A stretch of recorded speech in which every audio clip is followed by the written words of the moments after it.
Por isso aí diz a atividade aprisionada.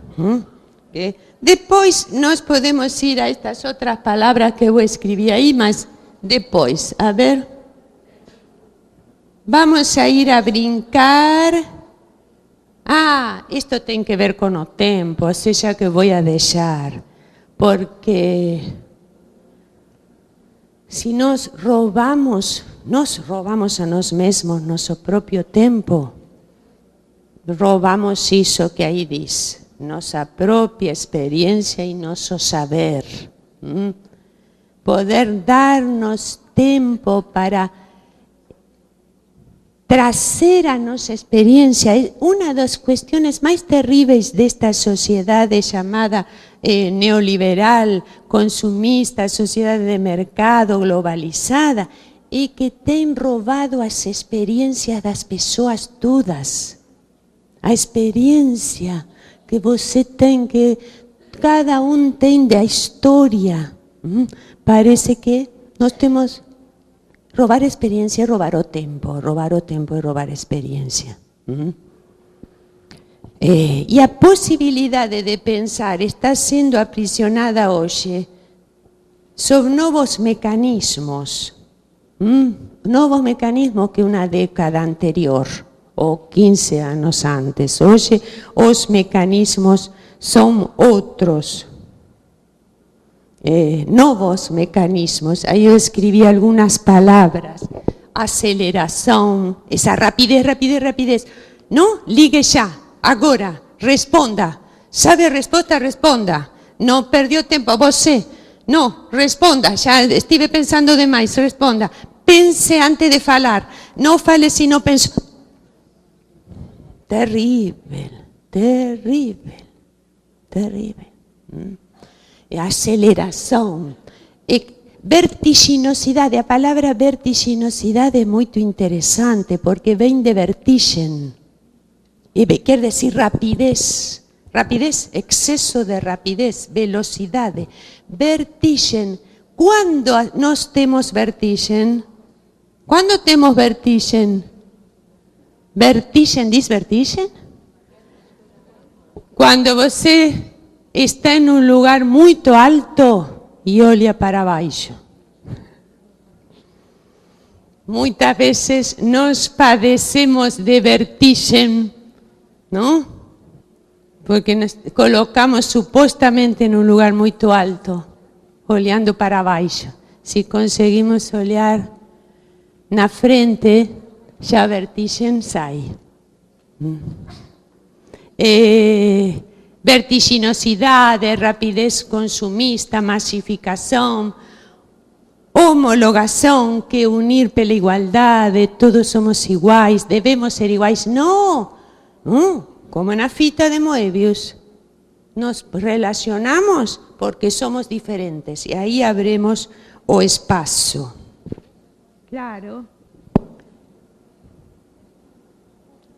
A ver se eu chego aqui a brincar. Isto depois, vocês se me perguntam, vou a ir isso que passei em uma vertigem. Vas a...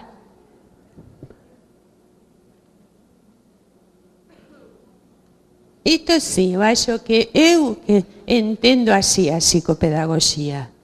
A meu entender é assim, mas penso que também a pedagogia, a psicologia, não tem que ser assim. Porque aí eu coloquei isso nessa sociedade nossa, onde nos roubaram e roubamos. Porque é um roubar-se que nós deixamos que nos roubem. O tempo, a psicopedagogia pode ser uma produção de tempo, para que possamos construir-nos pensantes, nos escutar e escutar. Ninguém pode escutar ao outro se não se escuta a si mesmo. Não tem modo. Ninguém pode escutar ao outro se não se escuta a si mesmo. Isso é a grande privilégio, gente, de nossas fazeres, de todos os que estamos acá. Porque todos os que estamos aqui presentes temos um grande privilégio. Sabem qual é? Que escolhimos fazer, uma profissão, fazer. Escutem o que vou falar. Que nos exige a fazer por nós aquilo que podemos fazer pelos outros. Me escutaram? Eu não falei que podemos fazer por nós ou que devemos fazer pelos outros. Não. Eu falei que nos exige fazer por nós o que podemos fazer pelos outros. ¿Saben por quê? Porque nossa profissão não é como, por exemplo, a de um arquiteto ou de um engenheiro. Um arquiteto, por exemplo. Um arquiteto, que é uma profissão muito bonita, mas o arquiteto, não estou desqualificando o arquiteto, só digo que, bom, o arquiteto não precisa fazer para ele o que pode fazer para outros. Por exemplo, um arquiteto diz, aquele que constrói residências. Bom, um arquiteto pode fazer projetos muito bonitos para os outros, casas, residências muito boas para os outros, e ele morar na casinha toda feia, verdade? Mas igual pode fazer casas maravilhosas para os outros. Em cambio, nós não podemos, porque as residências que nós projetamos são as residências onde possa habitar ou brincar, a autoria de pensamento, tudo aquilo que vocês falaram quando eu fiz a pergunta, o que aprendeu Silvina quando aprendeu a andar em bicicleta. Então, as residências que nós projetamos, não podemos projetar para outros se ao mesmo tempo não estamos constantemente projetando para nós. Por isso digo que uma profissão e fazer privilegiado.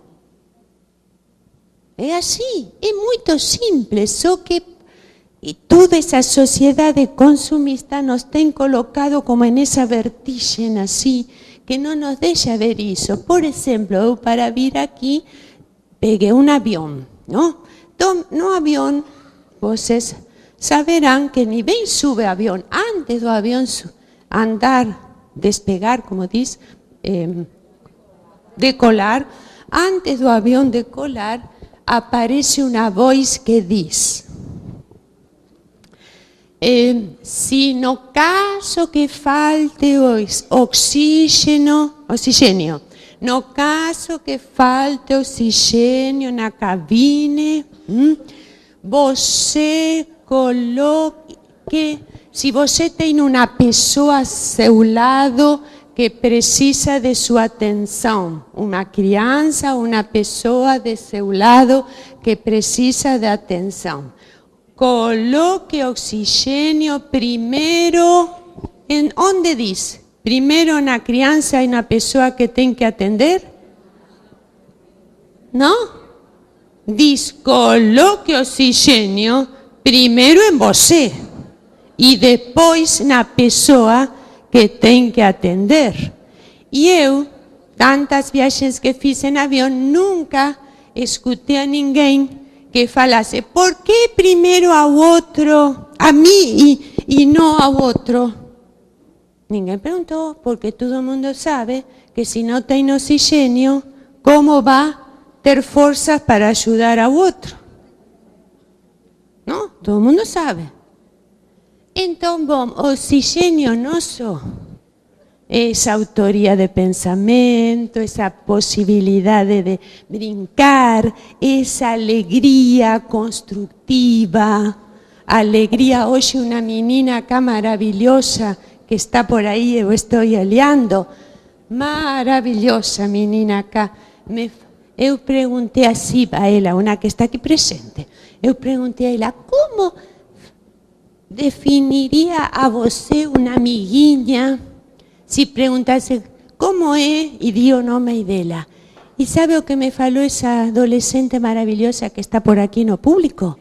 Me falou, alegre. Oh, maravilha. Maravilla. Ella se definió como alegre. ¡Qué maravilla! ¿Saben por qué? Porque alegría não é oposto à tristeza. Assim, nós temos que tirar, gente, aquela coisa dicotômica. Teríamos tirar essa palavrinha ou, não? Ou triste ou alegre, ou objetivo ou subjetivo, ou normal ou doente. Não, gente, tiremos esse ou, coloquemos sim. Mudaria muito a questão, não? Se o próprio Freud falou. Sabem qual é a definição de Freud de saúde? Tem dado dois. Uma no princípio de sua vida, Sigmund Freud, e outra ao final. E ao final ele falou: a pessoa sadia é aquela que pode coexistir em ela os aspectos psicóticos, ou seja, os loucos, e os aspectos chamados normales. Freud, aquele criador da psicanálise. Essa é a pessoa sadia. Aquele que consigue ter algo de louco dentro de si. Claro, porque aquele que quer ser normal vai ser banal. Mas bom, voltemos então. Vai ser banal, e sim, que a banalização é a coisa mais terrível desta nossa sociedade. Banaliza tudo. Mas bom, voltemos. Brincar. Brincar, não? Estábamos no brincar? Estábamos no brincar? Sim? Sim. Estábamos no brincar. A ver, temos que fazer um intervalinho, mas vamos antes algo trazer do brincar. A ver se aqui está. Isto depois. Não, aí. Vamos a pegar a última dessas frases. O que é produzir tempo? Esqueçam em psicopedagogia. O que é produzir tempo? Aí eu tenho escrito muitas coisas, mas vamos a começar pela última, que diz brincar, jogar. Ou seja, depois volto a essa figura, Não tentem copiar todo, porque senão depois volto. Agora vamos a falar por que e como o brincar produz tempo. E lembram daquela pergunta da manhã? Qual tempo? Do capitalista, do pescador ou outro tempo? Bom, agora eu quero falar desse brincar como produtor de tempo, antes do intervalinho que vamos a fazer. Depois voltamos a isso e não se preocupem. Não se preocupem, depois volto a essa figura.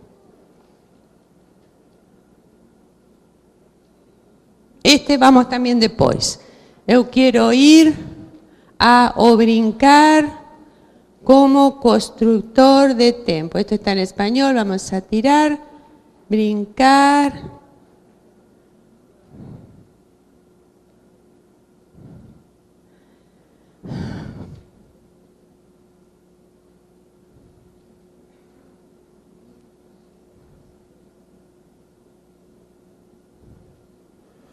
Vocês dirão, mas Alicia, você queria falar do brincar e agora fala do aprender. Mas vamos a ver por quê. Verdade? Eu estou falando do tempo, porque o brincar é produtor de tempo. Bom, aí eu escrevi alguma coisa assim, que aí diz, além de seu caráter utilitário, aprender é principalmente construtor de subjetividades. Aprender supõe, pelo tanto, reconhecimento do andamento do tempo. Lembram que na manhã falamos o que nos faz humanos e que demoramos um monte para aprender em relação aos outros animais? Então, esse tempo é o tempo subjetivo, não se pode medir com um relógio. Não tem um relógio para medir isso. por que um tempo assim? Porque é um reconhecimento do processo construtivo.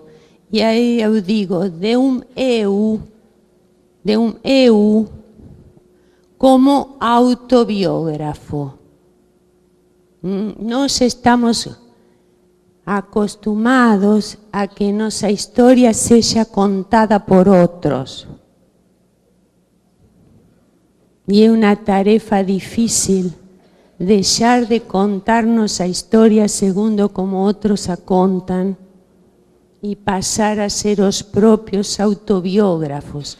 Isto em todos os níveis. Nós, latino-americanos, brasileiros, argentinos, uruguaios, mexicanos. Bom, nós faz pouquinho tempo que deixamos de falar por esse, muito pouquinho, tiveram que passar 500 anos no Brasil para que começassem os brasileiros a deixar de falar como era Cabral descubriu Brasil.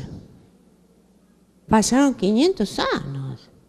Porque, claro, para um português falar, os portugueses descobriram Brasil e, bom, falava desde ele. Passaram 500 anos também em Argentina, Espanha, Argentina, Uruguai, México, Chile, para que 500 anos, gente, para que nós deixemos de falar Colón descubriu América. Colombo, falam vocês.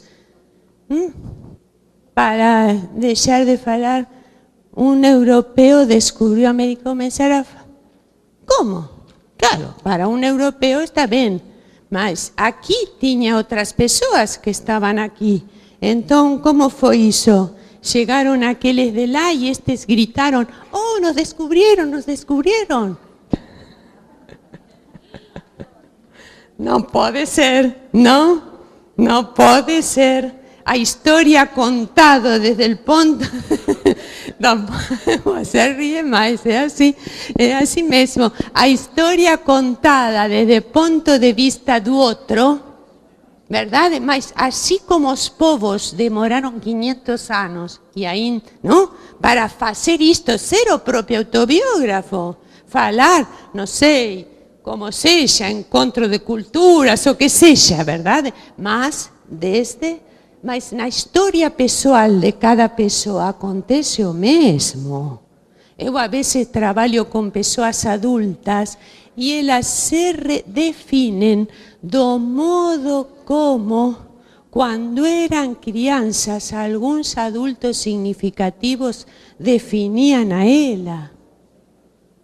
E eu digo, mas você é assim, não sei, falam coisas horríveis a vezes, essas pessoas delas mesmas. Não? Então, a vezes eu digo, mas a ver, deixo passar um tempinho e falo na mesma cena que ela contou dela mesma, e passo, deixa assim, uns minutos ou um dia, e conto de novo para essa pessoa e digo, sabe, uma menina, se uma mulher, digo, uma menina de 8 anos, fiz isto. E digo, você como chamaria essa menina? Não? Por exemplo, uma mulher que tinha falado que ela era, como em português, não sei, bisbilhoteira, creio. ¿No? Así curiosa, entrometida, insoportável, que as palavras en español, no sé en portugués, ¿no? As palavras así muy peyorativas, metida, entraba no que no me interesa. ¿Sí? ¿Cómo? Focada. Sí, fofoqueira, un monte de coisas así, en español, as palavras semelhantes, ¿no? Bom, eu era assim. Bom, eu não tinha modo de discutir, não, você não era assim. Mas ela respondia agora, atuava agora como se fosse. Ou seja, por exemplo, tinha vergonha de perguntar. Como se perguntar fosse ser tudo aquilo, não? Tinha vergonha de mostrar o que sentia e pensava, ou seja, atuava como si tinha sido considerada pelos outros. Então, eu tinha naquele momento solicitado cenas, exemplos disso. Então, ela me tinha contado um monte e continuava segura de que, bom, isso era um exemplo de como ela era assim de ruim quando era pequena. Por exemplo, me contou uma assim, que a mãe tinha se queimado, estava cozinhando e a mãe pulou água quente e a mãe se queimou, tudo assim, não? E então, que ela perguntava, mamãe, o que acontece com você? O que acontece com você? Ela tinha 6 aninhos. O que acontece com você? E não fazia nada. Então, eu não achava isso um exemplo de uma menina, todas essas coisas terríveis que ela... Mas ela estava convencida que isso era um exemplo dela ser curiosa, intrometida, verdade? Então, eu não podia convencer a ela de que isso não era assim. Então, deixei passar. Outro dia, não? Falei, sabe, outro dia, uma menina que eu conheço, e contei uma cena semelhante, verdade? Ela estava aí na cozinha, uma menina pequena, a mãe queimou-se com uma... Não, queimou-se, e a menina começou a perguntar, mamãe, e não ajudou a mamãe. E então a mulher esta falou, ai, que menina sensível. Sensível, diz? Sensível, que quanto ela ficou machucada pela queimadura de sua mãe. Então eu falei, não será que você tem que contar a história de você mesma? Começar a ser sua própria autobiógrafa? Deixar de contar-se a própria história segundo como outros contaram? Isso é um trabalho que forma parte do aprender, porque aprender é historizar-se. E por isso, aí eu coloquei ao final, um sujeito que se historiza é um modo de situar-se diante do passado. Do passado, mas não do passado para ficar fixado no passado. Vocês têm visto os carros? Carro? Levan um espelho retrovisor, não levam? Para quê? Para que os carros têm um espelho retrovisor? Pergunto. Para quê? Sim, mas só para olhar para trás? Ou para poder ir na frente? Para poder ir na frente. Porque se alguém acha que o espelho retrovisor é para ficar olhando pelo espelho retrovisor, vai ficar machucado. E se alguém acha que para ir na frente não precisa olhar o que vem de trás, também vai ficar aplastado, não sei como diz, aplastado pelo que vem de trás, não? Ou seja, que nós precisamos ao mesmo tempo olhar para trás, se diz para trás? E para adiante. Isto não é só nos carros, é nossa vida. É nossa vida, sabe que? E isto é brincar. Gente, isto que estamos falando, isto é brincar. Porque começamos a falar isto a partir da alegria, sim? Depois eu não esqueci que falamos de alegria e falamos que a alegria não é oposta da tristeza. E o brincar nos dá um exemplo muito claro disto, da superposição dos tempos, passado, presente, futuro, em um mesmo tempo, um novo tempo, e nos dá também o exemplo que a alegria não é oposta à tristeza. Isto é um tema muito complexo, vamos a voltar, se vocês desejam, depois do pequeno intervalo, verdade? Mas para que no fique como unas palabras soltas así que eu estou diciendo. Voy a dar duas ideias. Una delas é esta.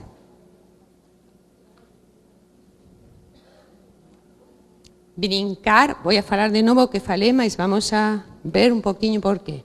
Brincar é um modo de abrir-se um tempo novo, onde o passado, o presente e o futuro se fazem cena em um mesmo tempo e em um mesmo espaço. Isto é assim. O que estou falando? Porque brincar não é aquilo de fazer brincadeiras. Não, porque alguém pode estar fazendo brincadeiras e não brinca. E alguém pode estar sentadinho, pensando aí, quietinho, e está brincando. Então,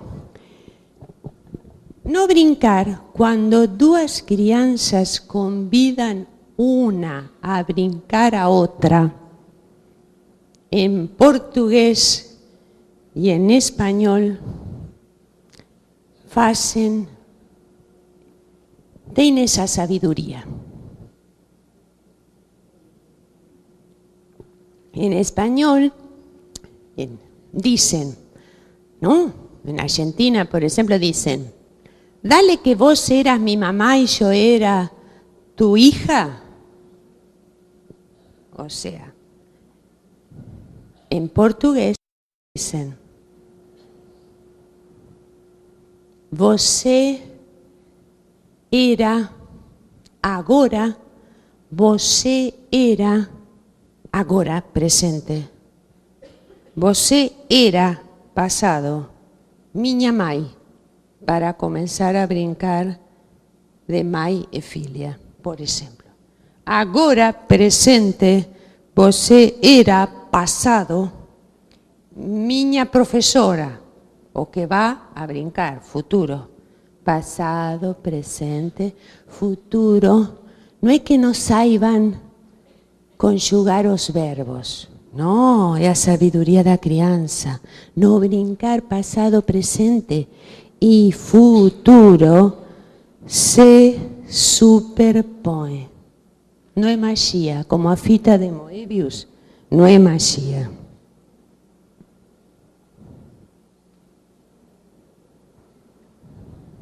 O brincar, jogar produz tempo. Aprendizagem é um tempo entre. Conceito de entre. Agora você era filha e eu era mãe, diz a criança para inaugurar o tempo do jogar. Era para dizer, pode ser, vir a ser. Potência de possibilidades. A realidade lúdica possível não é realidade virtual, gente, não é realidade virtual. As crianças a constroem a realidade lúdica porque seus corpos estão ali, para ser o que poderiam ser, sendo o que foram no compasso do jogo. Estes são fragmentos de meus livros, Psicopedagogia e Psicodrama, Saber em Jogo, não? Onde eu trato de trabalhar nos idiomas do aprendente também, na revista da EPSIVA, tratando de profundizar um pouquinho estas ideias aí, não? Agora, você era, eu era, para falar do que pode vir a ser.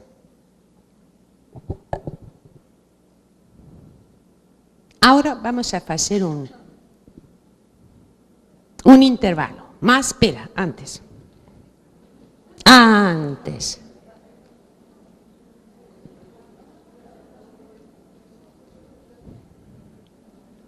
Agora,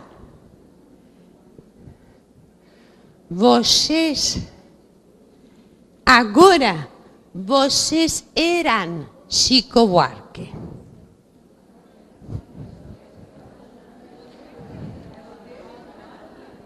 Agora vocês eram Chico Buarque, eu mudei um pedacinho, mas agora vocês eram, eu mudei o final. Cantamos?